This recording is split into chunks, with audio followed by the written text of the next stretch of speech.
السلام علیکم دوستو، ٹائم لائن چینل پہ آپ سب دوستوں کو خوش آمدید۔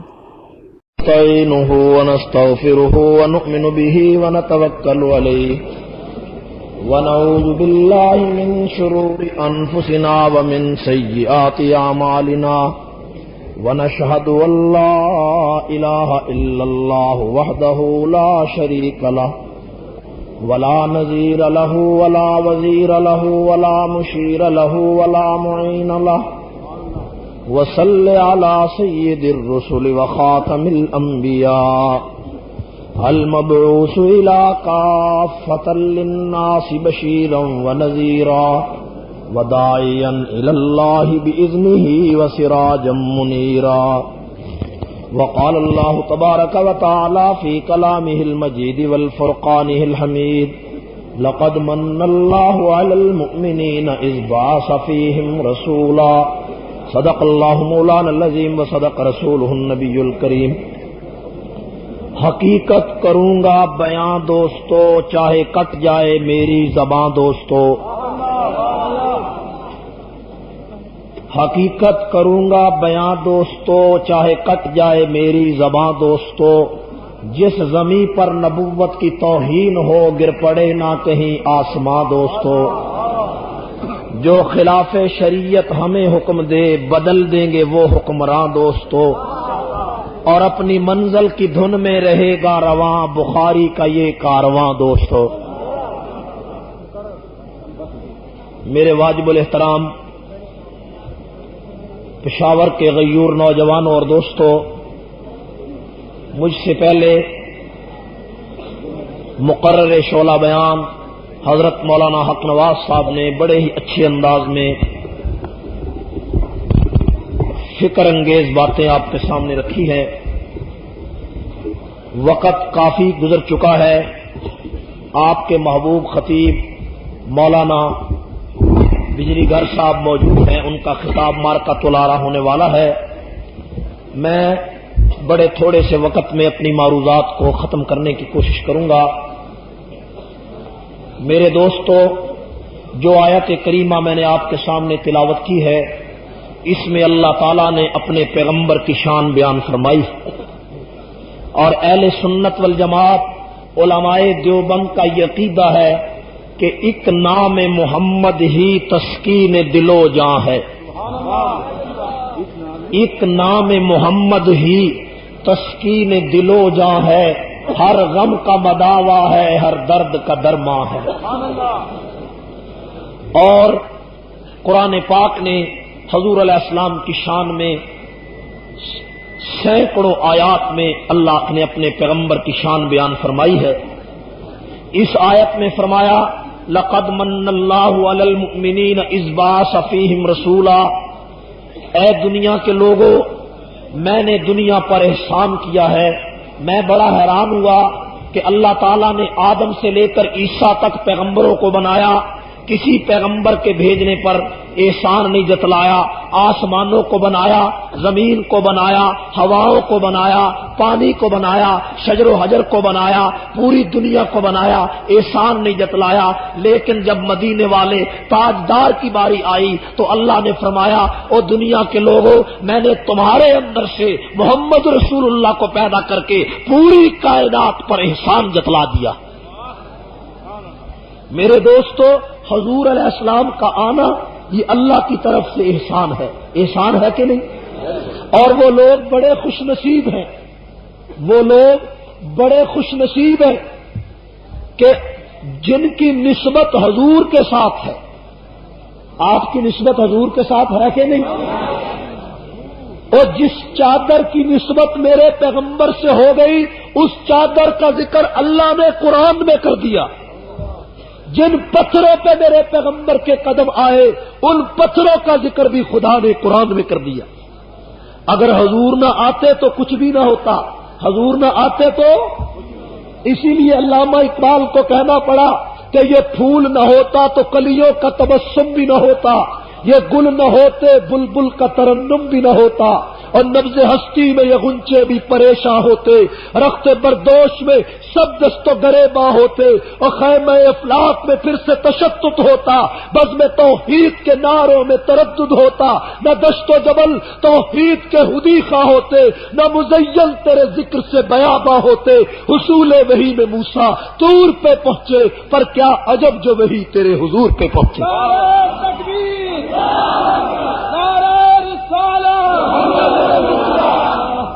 ہمیں فخر ہے کہ ہمارا تعلق اس پیغمبر کے ساتھ ہے کہ جس پیغمبر کے دروازے پہ پوری کائنات کے انبیاء آئے، اتقیاء آئے، امام آئے، پیشوا آئے۔ ہمیں فخر ہے کہ علماء دیوبند جو صحیح معنی میں اہل سنت والجماعت ہے، ان کا عشق اور ان کی محبت آمنہ کے در یتیم سے وابستہ ہے، اور دیوبند کے علماء کا عقیدہ ہے کہ عشق رسول ایمان کی بنیاد ہے، اور عشق رسول پیغمبر کے حکم پر چلنے کا نام ہے۔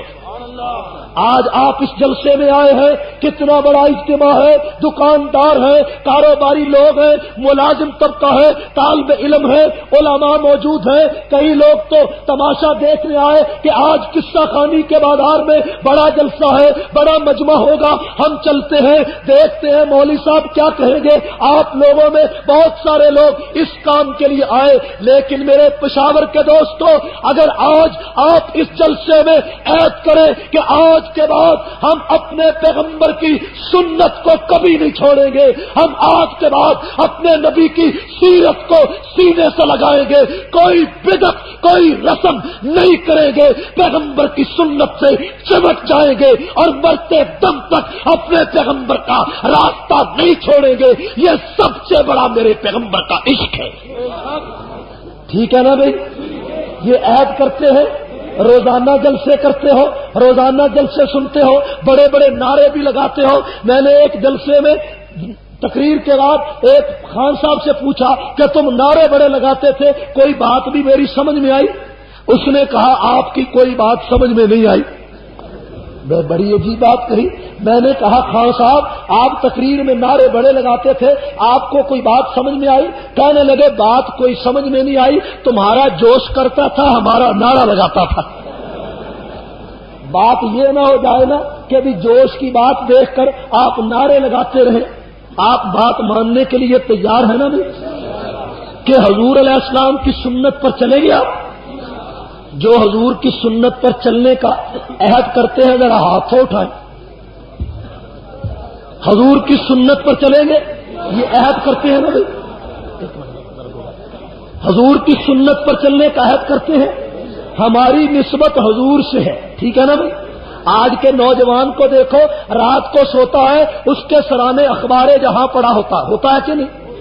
آج کے نوجوان کو اردو ڈائجسٹ کا پتہ ہے، حکایت کا پتہ ہے، سسپنس ڈائجسٹ کا پتہ ہے، عالمی ڈائجسٹ کا پتہ ہے، جاسوسی ڈائجسٹ کا پتہ ہے۔ اے کاش آج کے نوجوان کو یہ بھی پتہ ہوتا کہ میرا پیغمبر اس دنیا میں کون سا پیغام لے کر آیا تھا۔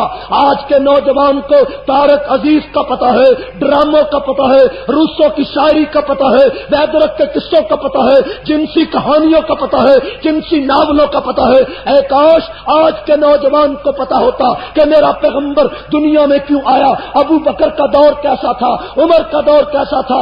آج کے نوجوان کو پتا ہوتا کہ ابو بکر صدیق 2 سال دنیا میں خلیفہ رہے اور انہوں نے 2 سالوں میں 11 لاکھ مربع میل زمین پر اسلامی خلافت کا پرچم قائم کیا، اور عمر فاروق 10 سال 6 مہینے 10 دن تک خلیفہ رہے اور انہوں نے 22 لاکھ مربع میل زمین پر اسلامی خلافت قائم کی۔ اے کاش آج کے نوجوان کو پتا ہوتا کہ عثمان غنی 12 دن کم 12 سال تک خلیفہ رہے اور 44 لاکھ مربع میل زمین پر اسلامی حکومت کا پرچم لہرایا۔ اے کاش آج کے نوجوان کو پتا ہوتا کہ حضرت علی دنیا میں تشریف لائے، وہ 5 سال تک خلیفہ رہے اور انہوں نے 5 سالوں میں 22.5 لاکھ مربع میل زمین پہ اسلامی خلافت قائم کی۔ یہ آپ کا پاکستان کراچی سے کاغان کی چوٹیوں تک یہ 2.25 لاکھ مربع میل زمین پر آباد ہے۔ ان 4 خلفاء کے بعد حضرت معاویہ کا دور آتا ہے، انہوں نے 19 سال تک تنے تنہا 64,65,000 مربع میل زمین پہ رسول اللہ کی شریعت کا پرچم لہرایا۔ معاویہ عظمت معاویہ آج پاکستان میں ایک طبقہ اس معاویہ کو برا کہتا ہے کہ جو پیغمبر کی وحی کا کاتب ہے کہ نہیں؟ حضرت معاویہ کاتب وحی ہے کہ نہیں؟ حضرت معاویہ وہ صحابی رسول ہے جس کے بارے میں میرے نبی نے فرمایا اللہم اجعل معاویہ ہادیا مہدیا، اے اللہ معاویہ کو ہادی بھی بنا مہدی بھی بنا، اللہم علم الکتاب والحساب وقِ العذاب، اے اللہ معاویہ کو کتاب سکھا حساب سکھا اور دوزخ کے عذاب سے بچا۔ حضور نے فرمایا لا تذکروا معاویہ الا بخیر، حضور نے فرمایا لوگوں معاویہ کا ذکر بھلائی سے کرنا۔ حضور نے فرمایا یبعث اللہ معاویہ یوم القیامت وعلیہ رداء من نور الایمان، معاویہ قیامت میں اللہ کی عدالت میں اس حال پہ آئے گا کہ اس کے چہرے پہ نور ایمان کی چادر ہوگی۔ حضور علیہ السلام نے فرمایا اول جیش یغزو البحر فقد اوجب الجنہ، کہ میری امت میں وہ آدمی جو سب سے پہلے گستن بحری لڑائیوں کا آغاز کرے گا وہ جنتی ہوگا۔ میں آپ سے پوچھتا ہوں تاریخ کے طالب علموں، مجھے یہ تو بتاؤ کہ اسلام کی تاریخ میں وہ کون سا سپاہی تھا، وہ کون سا سپہ سالار تھا جس نے عثمان غنی کے زمانے میں شام کی گورنری کے زمانے میں پاپائے یورپ کو روم کے گھٹنے ٹیکنے کے لیے بحری بیڑا تیار کیا، اور ساڑھے 1700 بحری جہازوں پر مشتمل جب اس نے بحری بیڑا بحر اوقیانوس میں ڈالا تو دنیا یورپ نے کہا کہ اسلام کو اب مغربی اقوام تک پہنچنے سے دنیا کی کوئی طاقت روک نہیں سکتی ہے۔ وہ ایک حضرت معاویہ کی ذات تھی۔ آج پاکستان میں ایک کتاب لاہور کے ایک مفکر قلت نے حضرت معاویہ کے خلاف لکھی کہ نہیں لکھی؟ اس نے اپنی کتاب میں حضرت معاویہ کی پر تنقید کی۔ ایک آدمی نے کراچی سے اس کا جواب دیا تو اس نے حضرت علی کے خلاف کتاب لکھ دی۔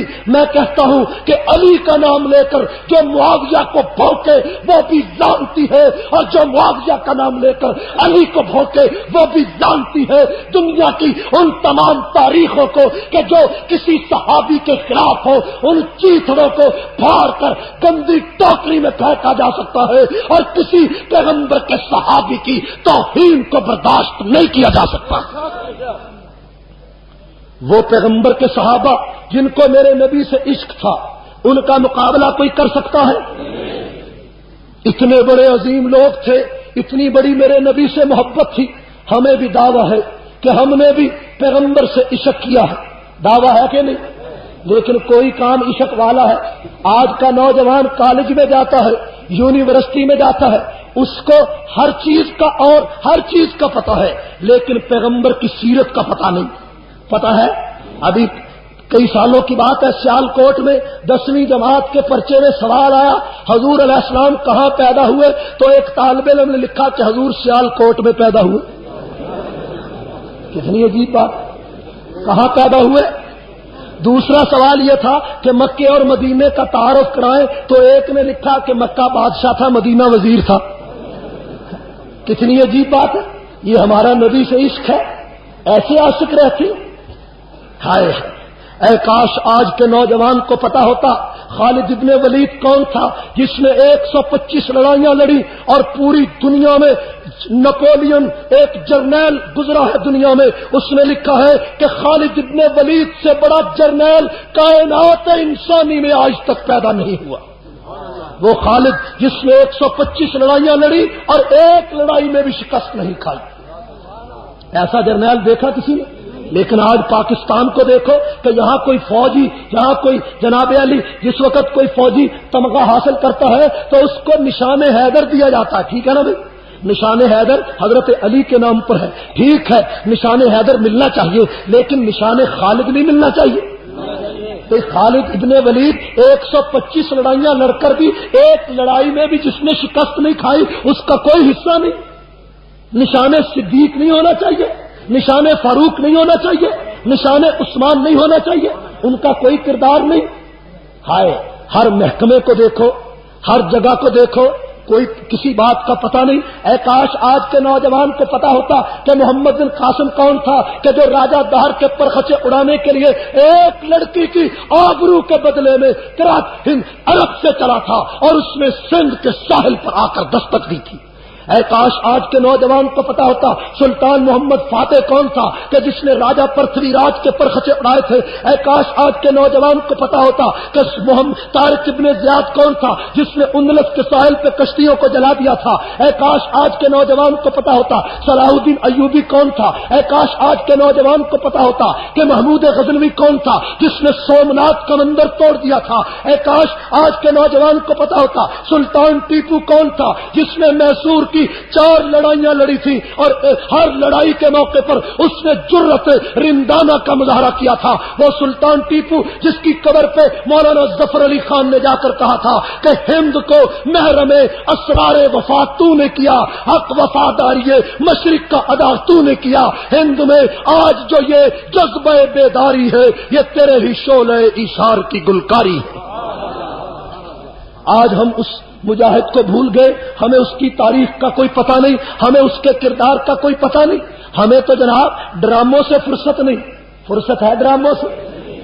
ایک جلسے میں گیا، عشاء کی نماز کے بعد جلسہ شروع ہوا تو پورے 8 سوا 8 بجے لوگ مجمع سے اٹھ کر بھاگنے لگے. میں نے کہا کہیں آگ لگ گئی ہے؟ کہنے لگے آگ نہیں لگ گئی، ڈرامہ شروع ہو رہا ہے. اس ملک کا کوئی حال ہے؟ یہاں دیکھو نام اسلام کا ہے، اسلام کی حکومت ہے. میرے فاضل دوست نے بڑی اچھی باتیں کہی ہیں. اسلام کے نام پر حکومت قائم ہوئی اور آپ نے دیکھا کہ یہاں پچھلے دنوں کتنے بڑے بڑے علماء فوت ہوئے، کسی کی خبر اخبار میں نہیں آ سکتی. آپ نے دیکھا کہ ساہیوال میں قاری بشیر احمد شہید ہوئے. قاری بشیر احمد جامعہ ارشدیہ کے استاد تھے ساہیوال کے، اور ایک اظہر رفیق طالب علم ٹیکنیکل کالج کا وہ شہید ہوا. 2 طالب علم شہید ہو گئے، 2 آدمی شہید ہوئے، ان کے سینے میں گولی پیوست ہو گئی. قاری بشیر کی چھوٹی چھوٹی بچیاں اپنے باپ کو رو رہی ہیں، اس کے چھوٹے چھوٹے بچے یتیم ہو گئے. اور قرآن کے قاری، اس کا بچہ ہے قرآن کا حافظ اور قاری ہے. چاہیے تو یہ تھا کہ جنرل ضیاء الحق صاحب خود ساہیوال میں جاتے، ان یتیم بچیوں کے سر پر ہاتھ رکھتے. گورنر پنجاب جاتا، اس کے سر پر ہاتھ رکھتا. لیکن کتنی عجیب بات ہے کہ قاری بشیر کا جنازہ پڑا ہے، اس کا جنازہ پڑھنے کے لیے مولانا منظور چنیوٹی اور اللہ یار ارشد آ رہے ہیں. راستے سے ان کو گرفتار کر لیا گیا اور ان کا کفن ابھی میلا نہیں ہوا تو ضیاء القاسمی کو گرفتار کر لیا گیا. اور ایک یتیم کو تم تسلی نہیں دیتے تو تم اس کے جنازے میں آنے والے کو گرفتار کرتے ہو. تمہاری اسلامی حکومت ہے یا تم نے اسلام سے مذاق کر رکھا؟ اور میرے دوستو، پشاور کے نوجوانوں، ایک بات سمجھنے کی ضرورت ہے. آپ توجہ کریں کہ ساہیوال میں 2 آدمی شہید ہوئے کہ نہیں ہوئے؟ آپ کو پتا چلا، لیکن آپ نے کسی اخبار میں خبر پڑھی؟ کسی اخبار میں شاید دیکھا ہو. ایک چھوٹی سی سطر نہیں اخبار میں آ سکی. جنرل ضیاء صاحب، آپ کو ان باتوں کا جواب دینا ہوگا کہ قاری بشیر شہید ہوا، اظہر رفیق شہید ہوا. ایک اخبار میں بھی چھوٹی سی خبر نہیں آ سکی. اور ایک لاہور کا کنجر اقبال حسن اور ایک کنجر اداکار اسلم پرویز مر گیا تو اخباروں نے بڑے بڑے ایڈیشن چھاپے. جس قوم کا حال یہ ہو کہ اخبار میں ایک شہید کا نام نہیں آ سکتا، کنجروں کے نام پر ایڈیشن چھاپے جائیں، اس قوم کا اور اس حکمران کے اسلام کے دعوے کی صداقت کہاں تک ہو سکتی ہے؟ اور یہ بات کہنی یہ کوئی چھوٹی سی بات ہے کہ جناب اسلم پرویز مر گیا، کنجر مر گیا، تو جناب علی اس کے مرنے پر بیان حکمران صاحب نے یہ دیا کہ قوم ایک بہت بڑے فنکار سے محروم ہو گئی. یہ بات کوئی بات ہے؟ ہائے، میں آج بھی اپنے حکمران جو امیر المومنین اپنے آپ کو کہلانا چاہتے ہیں، میں آج بھی ان کو قاضی احسان مسجد آبادی کا وہ شعر سنانا چاہتا ہوں جو انہوں نے راول پنڈی میں ایوب خان سے کہا تھا کہ ایوب خان کان رکھتا ہے تو دریا کی روانی پہ نہ جا، کان رکھتا ہے تو دریا کی روانی پہ نہ جاؤ. ہم نے دریاؤں کو چڑھ چڑھ کے اترتے دیکھا ہے، اور کان رکھتا ہے تو دریا کی روانی پہ نہ جاؤ، ہم نے دریاؤں کو چڑھ چڑھ کے اترتے دیکھا ہے. اور موجوں سے کھیلنے والے یوں بھی اشارہ کرتے ہیں، طوفان ہی ابھارا کرتے ہیں، طوفان ہی ڈبویا کرتے ہیں۔ یہاں ایسے میرے دوستو، یہاں بڑے بڑے حکمران آئے اور آ کر چلے نہیں گئے، کوئی یہاں رہا، کوئی نہیں رہا، اور جس نے بھی باطل کا ساتھ دیا، حق والے اس کا منہ توڑنے کے لیے اس ملک میں جلوہ افروز ہوتے رہے کہ نہیں؟ یہ اللہ تعالیٰ کی ایک مشیت ہے، حق و صداقت کی ایک آواز ہے کہ ہر دور میں حق و باطل کی ٹکر رہی ہے کہ نہیں؟ باطل جس لباس میں آیا، حق اسی لباس میں آ کر اس کے منہ کو توڑتا رہا۔ جب میں نے تاریخ اسلام کے اوراق کو پلٹ کر دیکھا تو مجھے معلوم ہوتا ہے کہ جس وقت باطل نمرود کی شکل میں آیا تو حق موسیٰ کی شکل، حق ابراہیم کی شکل میں آیا۔ جب باطل فرعون کی شکل میں آیا تو حق موسیٰ کی شکل میں آیا۔ باطل جناب علی کے بنی اسرائیل کے خوخاروں کی شکل میں آیا تو حق عیسیٰ کی شکل میں آیا۔ باطل کیسر و کسرا کی شکل میں آیا تو حق محمد رسول اللہ کی شکل میں آیا، اور باطل حجاج ابن یوسف کی شکل میں آیا تو حق سعید ابن جبیر کی شکل میں آیا، اور باطل خلیفہ معتصم باللہ کی شکل میں آیا تو حق ابو حنیفہ کی شکل میں آیا۔ باطل خلیفہ مامون کی شکل میں آیا تو حق احمد بن حنبل کی شکل میں آیا۔ باطل نظام الملک بادشاہ کی شکل میں آیا تو حق امام غزالی کی شکل میں آیا۔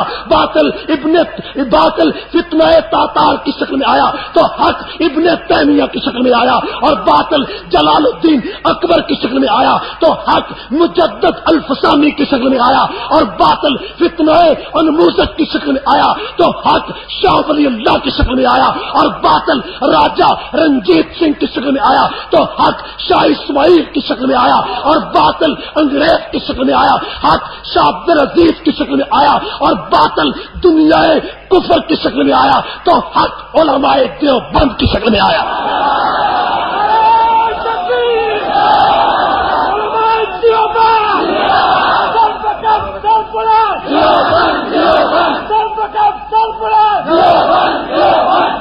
ہم نے بڑے بڑے لوگ دیکھے، اسی لیے دیوبند کے بارے میں شورش کاشمیری کو کہنا پڑا کہ اس میں نہیں کلام کہ دیوبند کا وجود ہندوستان کے سر پہ احسان مصطفیٰ، اس مدرسہ کے جذبہ عزت سرشت سے پہنچا ہے خاص و عام کو فیضان مصطفیٰ، اور گونجے گا چار کھوٹ نانوتوی کا نام، اور بانٹا ہے جس نے بادائے عرفان مصطفیٰ۔ اور اس دیوبند کے مدرسے سے بڑے بڑے لوگ پیدا ہوئے کہ نہیں؟ میں آج لوگ کہتے ہیں ہم عاشق رسول ہیں، میں کہتا ہوں کہ جس عشق رسول کا مظاہرہ قاسم نانوتوی نے کیا ہے اس کی مثال کوئی نہیں۔ مثال ہے اس کی، وہ قاسم نانوتوی جو دیوبند کے مدرسے کا بانی ہے، اس کے بارے میں شورش نے کہا کہ شافعی کون و مکاں کی راہ دکھلاتا رہا، شافعی کون و مکاں کی راہ دکھلاتا رہا، اور گمراہان شرک کو توحید سکھلاتا رہا، اور پرچم اسلام ابر درخشاں کے روپ میں بتکدوں کی چار دیواری پہ لہراتا رہا۔ اور وہ رشید احمد گنگوہی جس کے بارے میں شورش نے کہا کہ اس زمین پر عصر حاضر کا فقیہ ہے بے مثال، اس زمین پر عصر حاضر کا فقیہ ہے بے مثال، اور سنت خیر الورا کے زمزمے گاتا رہا۔ اور شورش نے اسی شیخ الہند کے بارے میں کہا کہ گردش دوراں کی سنگینی سے ٹکراتا رہا، اور مالٹا میں نغمہ مہر و وفا گاتا رہا۔ وہ شیخ الہند بڑے بڑے عاشق دنیا میں آپ نے دیکھے کہ نہیں دیکھے؟ عاشق آئے، بڑے بڑے نعت خوان آئے، بڑے بڑے شعراء آئے۔ ماہر القادری نے یہ بات میرے پیغمبر کے بارے میں کہی کہ وہ آئے جن کے آنے کی زمانے کو ضرورت تھی۔ توجہ کریں ذرا، ماہر القادری نے کیا کہا کہ وہ آئے جن کے آنے کی زمانے کو ضرورت تھی، وہ آئے جن کی آمد کے لیے بے چین فطرت تھی، وہ آئے نغمہ داود میں جن کا ترانہ تھا، وہ آئے گریہ یعقوب میں جن کا فسانہ تھا، وہ آئے جن کی خاطر مضطرب تھی وادی بتھا، وہ آئے جن کے قدموں کے لیے کعبہ پرستہ تھا، وہ آئے جن کو حق نے گود کی خلوت میں پالا تھا، وہ آئے جن کے دم سے عرش اعظم پہ اجالا تھا۔ اس پیغمبر کے بارے میں ماہر القادری نے یہ کہا، اسی پیغمبر کے بارے میں بڑے بڑے شاعروں نے کلام کیا، اسی میرے نبی کے بارے میں حفیظ طائب کو کہنا پڑا، حضور آئے تو سر آفرینش پا گئی دنیا، اندھیروں سے نکل کر روشنی میں آ گئی دنیا، اور بجھے چہروں کا زنگ اترا ستے چہروں پہ نور آیا، بجھے چہروں کا زنگ اترا ستے چہروں پہ نور آیا، حضور آئے تو انسانوں کو جینے کا شعور آیا کہ نہیں آیا؟ بڑے بڑے شاعر دنیا میں آئے، لیکن جو عشق، جو محبت، جس عشق رسول کا مظاہرہ دارالعلوم دیوبند کے بانی مولانا قاسم نانوتوی نے کیا ہے، اس کی مثال کوئی نہیں۔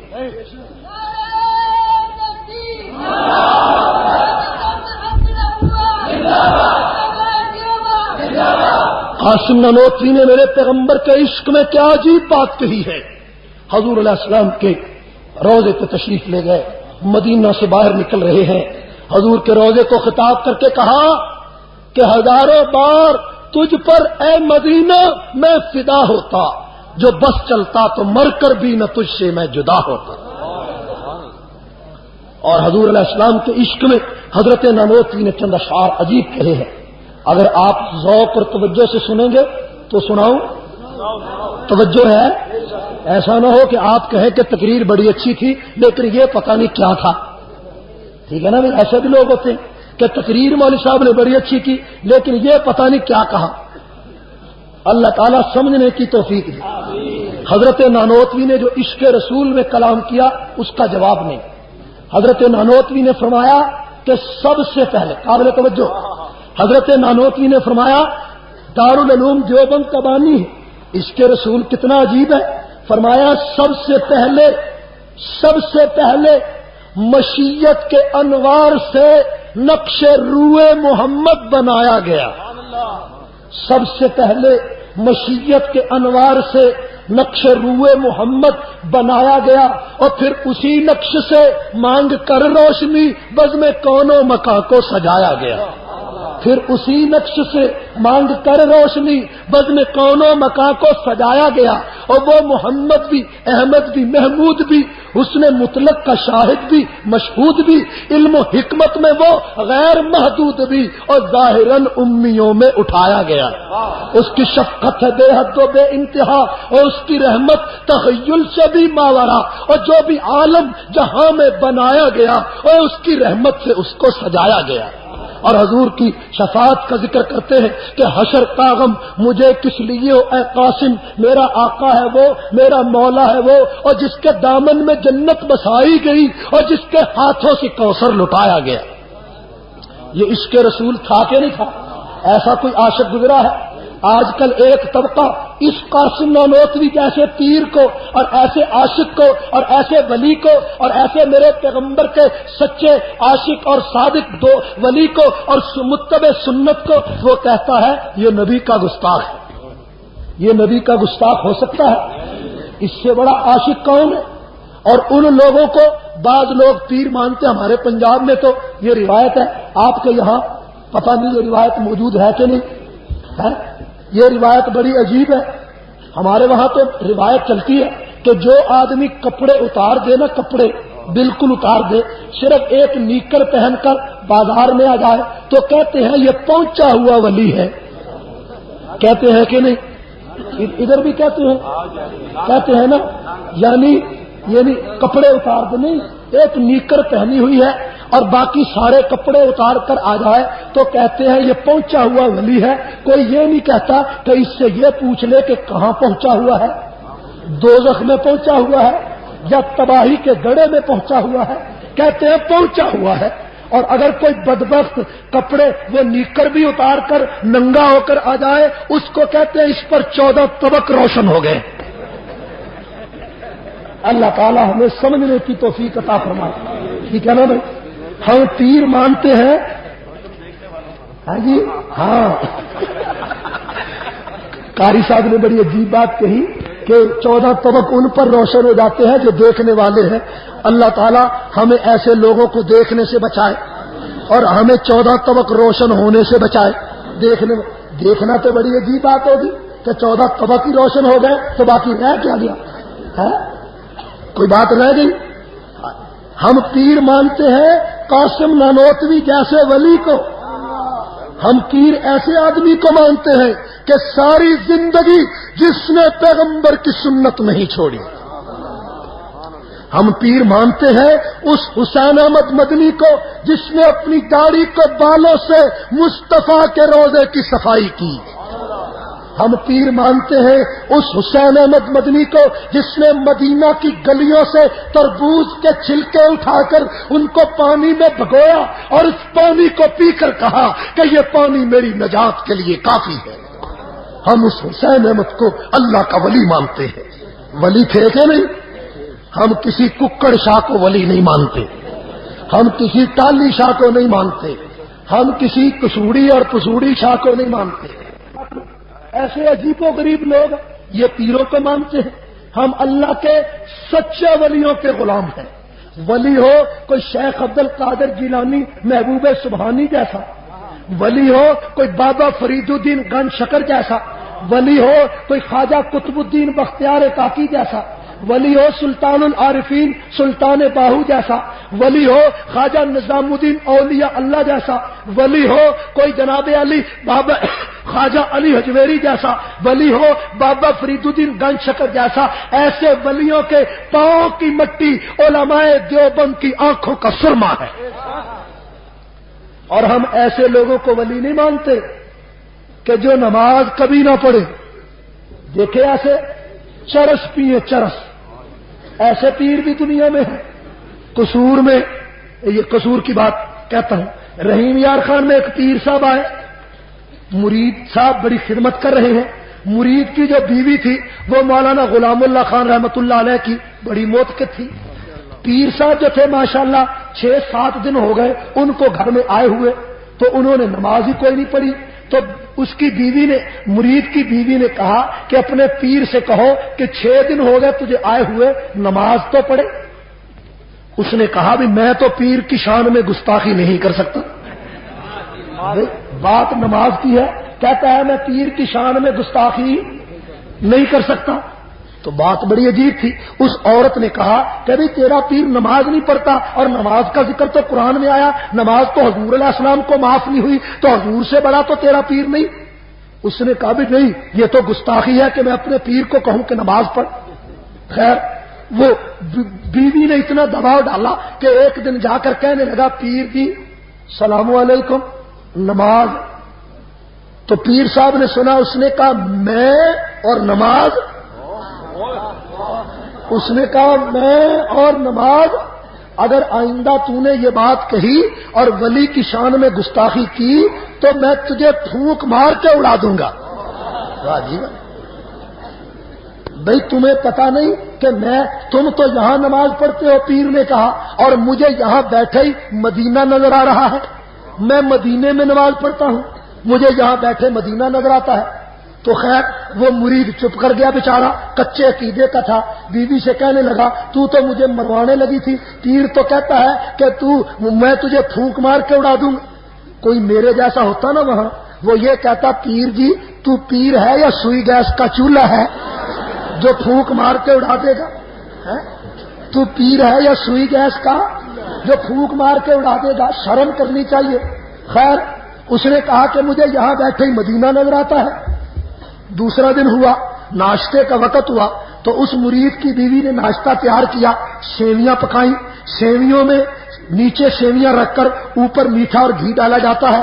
تو جناب علی اس نے خلیفہ صاحب کی جو تھالی تھی اس میں اوپر میٹھا اور گھی ڈال دیا، اور پیر صاحب کی تھالی میں سیویوں کے نیچے میٹھا اور گھی رکھ دیا اور اوپر سیویاں رکھ دی، اور پیر صاحب کے پاس لے گئے۔ پیر صاحب نے دیکھا کہ خلیفہ صاحب کے ناشتے میں گھی بھی موجود ہے اور میٹھا بھی موجود ہے، سب کچھ موجود ہے، اور میری تھالی میں گھی کوئی نہیں۔ تو پیر صاحب پھر جلال میں آ گئے، کہنے لگے تو ولیوں کا گستاخ ہو گیا، تجھے کوئی وہابی مل گیا کہ تو پیروں کی جناب علی خدمت نہیں کرتا، دیکھو میری سیویوں پہ میٹھا نہیں ڈالا۔ تو وہ مرید بیچارہ بڑا کچا ہوا، بھاگا ہوا بیوی کے پاس آیا، کہنے لگا تو نے مجھے مروا دیا، پیر تو پھونک مار کے اڑا دے گا۔ اس نے کہا کیا ہوا؟ کہنے لگا تو نے میٹھا نہیں ڈالا۔ کہنے لگی تم چلو میں آتی ہوں۔ اس نے وہ مرچیں پیسنے والا ڈنڈا لیا اور ڈنڈا لے کر وہ بھی پیچھے بھاگ پڑی اور جا کر پیر کی کمر پہ ایک ڈنڈا لگایا اور کہنے لگی عقل کے اندھے تجھے یہاں بیٹھے مدینہ نظر آتا ہے، سیویوں کے نیچے میٹھا نہیں نظر آتا؟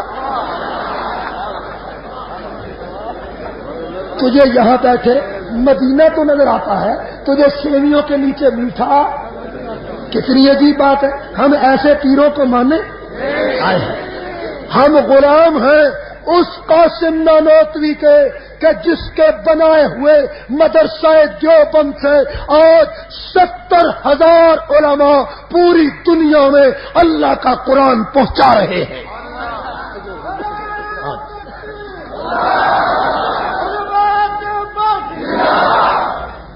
دارالعلوم دیوبند سن 1867 میں قائم ہوا اور اس وقت سے لے کر آج تک پوری دنیا میں ہزاروں علماء، مفکر، محدث، ولی، پیشوا، امام پوری دنیا میں پھیل کر میرے پیغمبر کی سنت کو پھیلا رہے ہیں. میرے دوستو، ایک آدمی نے مجھے سوال کیا، اس نے کہا مولوی صاحب دارالعلوم دیوبند 1867 میں بنا، جب انگریزوں کی جنگ آزادی ختم ہو گئی، اس کا مطلب یہ ہے کہ دیوبندی تو 1867 میں بنے ہیں، اس سے پہلے دیوبندی نہیں تھے.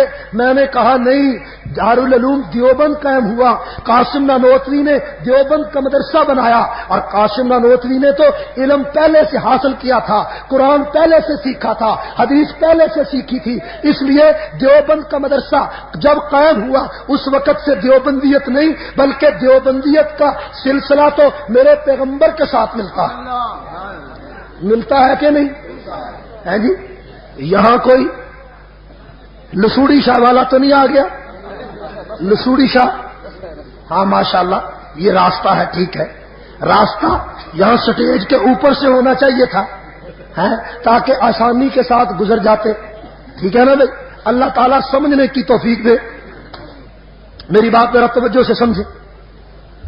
تو میں نے کہا کہ مولانا قاسم نانوتوی نے علم حاصل کیا، اور علم جب انہوں نے حاصل کیا تو ان کا علم صرف وہاں اپنے دور تک محدود نہیں بلکہ ان کا شجرہ نسب حضور تک پہنچتا ہے. ان کے علم کا وہ کوئی رضا خانیت کی طرح نہیں کہ جن کا شجرہ ملکہ وکٹوریا تک پہنچے یا جنرل ایڈوائز تک پہنچے، ایسی بات نہیں ہے. میں نے کہا کہ مولانا قاسم نانوتوی نے علم حاصل کیا شاہ اسحاق سے، شاہ اسحاق نے شاہ عبد الغنی سے، شاہ عبد الغنی نے شاہ عبد العزیز سے، شاہ عبد العزیز نے شاہ ولی اللہ سے، شاہ ولی اللہ نے شیخ ابو طاہر مدنی سے، شیخ ابو طاہر مدنی نے علامہ محمد بن احمد صاحب مجموع البحار سے، علامہ محمد بن احمد نے شیخ ربیع بن سبی سے، شیخ ربیع بن سبی نے شیخ حسام الدین صاحب کنز العمال سے، شیخ حسام الدین نے شیخ محمد بن احمد سے، محمد بن احمد نے امام ابو عیسیٰ ترمذی سے، امام ابو عیسیٰ ترمذی نے امام بخاری سے، امام بخاری نے حضرت حماد سے، حماد نے عبداللہ بن مبارک سے، عبداللہ بن مبارک نے ابو حنیفہ سے، ابو حنیفہ نے حضرت انس بن مالک سے، انس بن مالک نے عبداللہ بن مسعود سے، اور عبداللہ بن مسعود نے محمد رسول اللہ سے.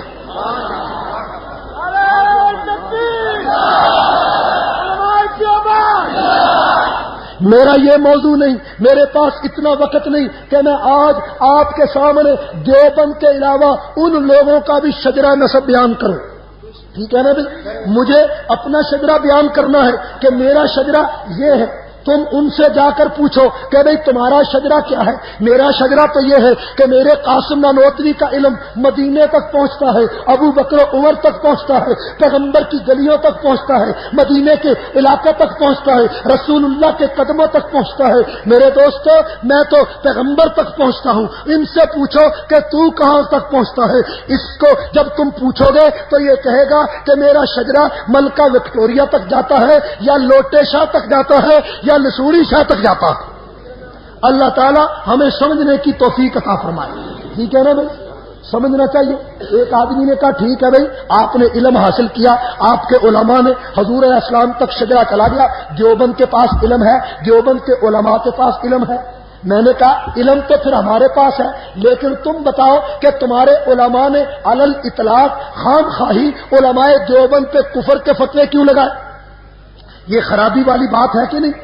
میں نے کسی کو گالی تو نہیں دی، میں نے کسی کو برا تو نہیں کہا، میں نے تو اپنے نبی کی محبت کا ذکر کیا ہے اور اپنے پیغمبر سے عشق کا ذکر کیا ہے، اور میں اسی کو بنیاد کہتا ہوں. اور تم لوگوں نے ہر جگہ پہ دیوبند کے علماء پہ کفر کے فتوے دیے.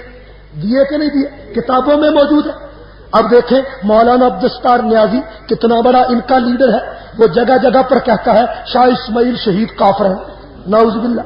وہ جگہ بھائی بات نہیں، لعنت کہنے کی ضرورت نہیں، اس لیے کہ وہ تو بغیر کہنے کے خود بخود ہو رہی ہے، تو کہنے کی کیا ضرورت ہے؟ تو کہنے کی کیا ضرورت ہے جب مستحق پر خود بخود ہو رہی ہو ہے؟ تو خیر بات میں کر رہا تھا کہ وہ ہر جگہ فتویٰ لگاتے ہیں۔ ابھی پچھلے دنوں کی بات ہے، بہاول نگر میں ایک مولوی صاحب ان کے تقریر کر رہے تھے، انہوں نے اپنی تقریر میں یہاں تک فتویٰ دے دیا، یہ کہا کہ جو آدمی دیوبندی سے نکاح پڑھائے اس کا نکاح نہیں ہوتا، جو دیوبندی عالم سے نکاح پڑھائے اس کا نکاح نہیں ہوتا۔ کتنے بڑے دکھ کی بات ہے، کتنی فساد والی بات ہے۔ اس نے کہا کہ جو دیوبندی سے نکاح پڑھائے اس کا نکاح نہیں ہوتا، اور جناب علی اگر کسی کا نکاح دیوبندی عالم پڑھا دے تو اس کی جو اولاد ہوگی وہ حرامی ہوگی، نعوذ باللہ۔ اس نے فتویٰ دے دیا مسجد میں بیٹھ کر، اور تقریر میں بڑے جوش میں یہ فتوے کا اعلان کر دیا۔ اور جناب علی آگے سے تو ماشاءاللہ ایسے لوگ ہوتے ہیں نا، آگے سے لوگوں نے کہا سبحان اللہ سبحان اللہ، نعرہ تکبیر۔ مولوی صاحب نے کفر کا فتویٰ دیا، انہوں نے کہا سبحان اللہ، نعرہ تکبیر، نعرہ رسالت، سب کچھ ہو گیا۔ لوگوں نے نعرہ سنا، نوجوان بھی لڑکے موجود تھے۔ ایک بوڑھا آدمی اس مجمع میں بیٹھا تھا، اور وہ جو مولوی صاحب تھے وہ بہاول نگر شہر کے ہی تھے، وہ بوڑھا بھی شہر کا تھا۔ وہ نوجوان عالم جو مولوی تھا اس کے والد کا وہ دوست تھا بوڑھا، وہ اندر گیا اور قرآن شریف لے آیا، اور اس نے قرآن سر پر رکھ کر کہا کہ مولوی صاحب میں قرآن سر پر رکھ کر کہتا ہوں کہ تمہارے والد کا نکاح مولوی غلام قادر دیوبندی نے پڑھایا تھا، اور میں تمہارے والد کے نکاح کا گواہ ہوں، میں نے تمہارے والد کا نکاح دیکھا ہے، اور تمہارے والد کا نکاح مولوی غلام قادر دیوبندی نے پڑھایا تھا، لہذا آپ اپنے بارے میں وضاحت فرمائیں۔ اب جب اس نے کہا کہ اپنے بارے میں وضاحت فرمائیں، کوئی جواب تو آگے سے آتا نہیں تھا۔ مولوی صاحب اب ادھر ادھر دیکھنے لگے، تو نوجوان کئی لڑکے وہاں موجود تھے، ان کو غیرت آئی کہ یہ دیکھو کتنا بڑا جھوٹ ابھی اس نے بولا ہے، اور ابھی یہ فتویٰ جب اس پر آ گیا تو ابھی ادھر ادھر دیکھتا ہے۔ وہ نوجوان کھڑے ان کا مولوی صاحب بات کریں، اس کا جواب دیں کہ آپ نے ابھی کہا کہ جس کا نکاح دیوبندی پڑھائے اولاد حرامی ہوگی، اور آپ کے باپ کا نکاح دیوبندی نے پڑھایا، لہذا آپ اپنے بارے میں وضاحت تو فرمائیں۔ مولوی صاحب کو جب کوئی بات نہ آئی تو بات انہوں نے بڑی عجیب کہی۔ انہوں نے کہا، مولوی صاحب نے کہا جی، مولوی صاحب نے کہا کہ جناب علی یہ جو فتویٰ دیا ہے نا، یہ وقت وقت کی بات ہوتی ہے۔ یہ کیا ہوتا ہے؟ وقت وقت کی۔ اس وقت اور ماحول تھا، آج اور ماحول ہے۔ دیکھو کتنی عجیب بات۔ اور پھر دوسری بات یہ سنیں کہ کفر کے فتوے ان لوگوں نے اتنے لگائے کہ کفر کی اہمیت ختم ہو گئی۔